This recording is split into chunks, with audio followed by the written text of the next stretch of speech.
주시는 하나님의 말씀은 욥기서 5장 말씀입니다. 욥기서 5장 말씀 구약 765쪽에 있습니다. 우리 함께 드라마 바이블로 읽도록 하겠습니다. 제 5장.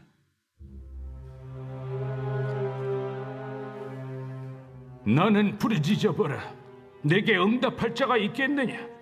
거룩한 자 중에 네가 누구에게로 향하겠느냐? 분노가 미련한 자를 죽이고 시기가 어리석은 자를 멸하느니라. 내가 미련한 자가 뿌리 내리는 것을 보고 그의 집을 당장에 저주하였노라. 그의 자식들은 구원에서 멀고 성문에서 억눌리나 구하는 자가 없으며 그가 추수한 것은 줄인 자가 먹되 덫에 걸린 것도 빼앗으며 올무가 그의 재산을 향하여 입을 벌리느니라. 재난은 티끌에서 일어난 것이 아니며 고생은 흙에서 나는 것이 아니니라. 사람은 고생을 위하여 났으니 불꽃이 위로 날아가는 것 같으니라. 나라면 하나님을 찾겠고 내 일을 하나님께 의탁하리라.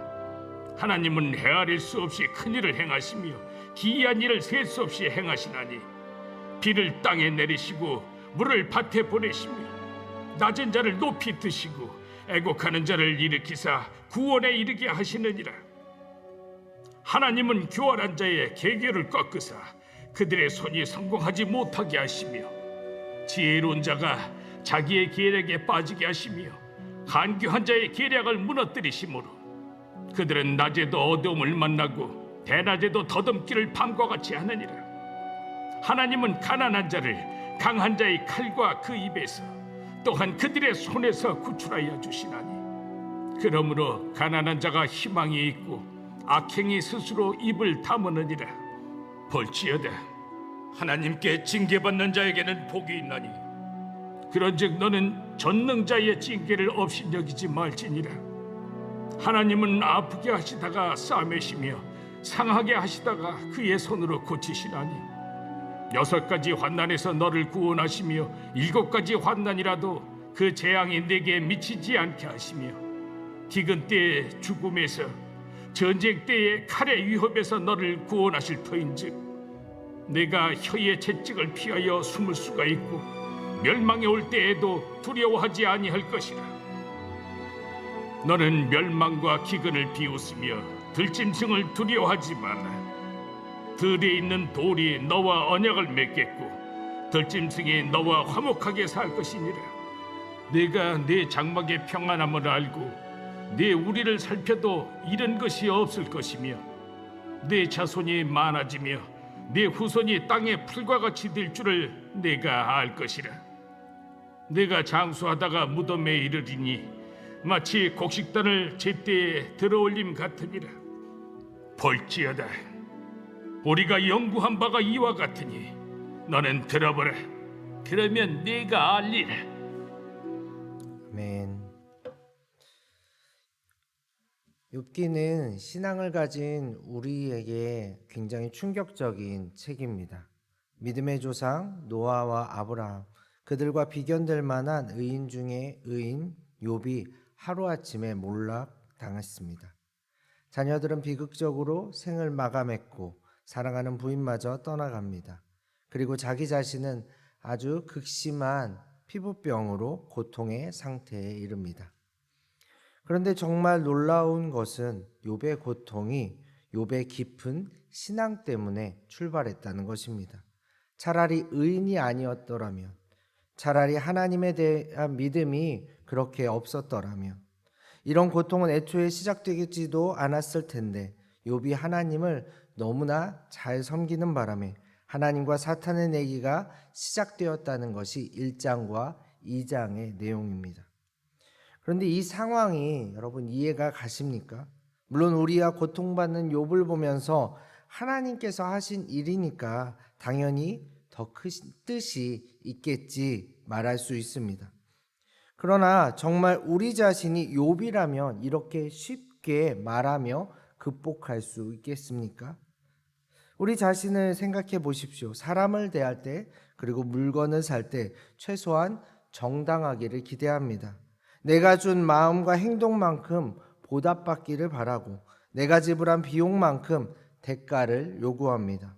그리고 그 기대에 미치지 못하면 속상해하고 억울해하며 이것은 정의롭지 못하다고 분노할 때도 있습니다. 하물며 욥은 이런 저주 속에 갇힐 이유가 사실 전혀 없었습니다. 하나님께서도 인정하셨습니다. 욥의 행실은 항상 의로웠다고 말이죠. 거기다가 욥은 하늘의 상황을 알지 못합니다. 하나님의 칭찬도 모르고 하나님과 사탄의 내기는 더더욱 모릅니다. 그저 이유도 모른 채 자신에게 닥친 이 험난한 상황을 온몸으로 감당하고 있는 것이 전부입니다. 그런 그에게 그나마 다행인 것은 3명의 친구들이 있었다는 사실입니다. 그들은 욥의 소식을 듣고 한 걸음에 달려와 함께 울고 겉옷을 찢으며 머리에 재를 뿌리고 7일간 아무 말도 하지 않습니다. 저는 이 모습이 진정한 친구의 모습 아닐까 싶습니다. 지금 욥은 제 몸 하나 추스리기도 힘든 상황입니다. 지금 욥의 상태는 어떠한 말로도 위로가 되지 않습니다. 그때 그 시간을 묵묵히 함께 견뎌주는 것, 함께 슬퍼하며 울어주는 것, 욥은 이 세 친구로 인해 아마 많은 위로를 받았을 것 같습니다. 그래서였을까요? 욥은 자기를 위로해주는 그 친구들 앞에서 이 고통에 대한 속내를 가감없이 드러냅니다. 그것이 바로 3장입니다. 그 내용은 말할 수 없는 자괴감과 고립감, 외로움, 하나님에 대한 배신감과 두려움, 삶에 대한 회의가 가득했죠. 문제는 여기서부터 시작됩니다. 진정한 친구로서 7일간 함께했던 3명이 이 욥의 탄식 소리를 듣고는 갑자기 태도를 돌변합니다. 바로 선을 넘었기 때문입니다. 아무리 아파도 아무리 힘들어도 아무리 억울해도 지켜야 할 선이 있었습니다. 그런데 세 친구들이 듣기에 지금 욥은 단순히 고통에 대한 탄식을 넘어서 하나님에 대한 도전을 하고 있는 것으로 보였기 때문입니다.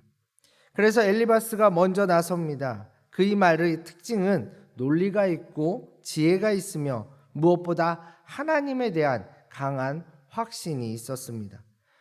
그래서 많은 사람들이 이 엘리바스가 신앙과 전통에 대해 오랜 기간 연구한 학자, 인생의 경험 많은 공동체의 어르신으로 보고 있습니다. 엘리바스의 주장은 이렇습니다. 고통이란 절대로 그냥 생기는 법이 없는 것입니다. 원인에 대한 결과, 이것이 엘리바스의 삶과 신앙에 대한 명확한 기준이었습니다. 그리고 오늘 본문에서도 엘리바스의 그 주장은 계속됩니다. 1절을 같이 읽어보도록 하겠습니다. 1절입니다. 너는 부르짖어 보라. 내게 응답할 자가 있겠느냐?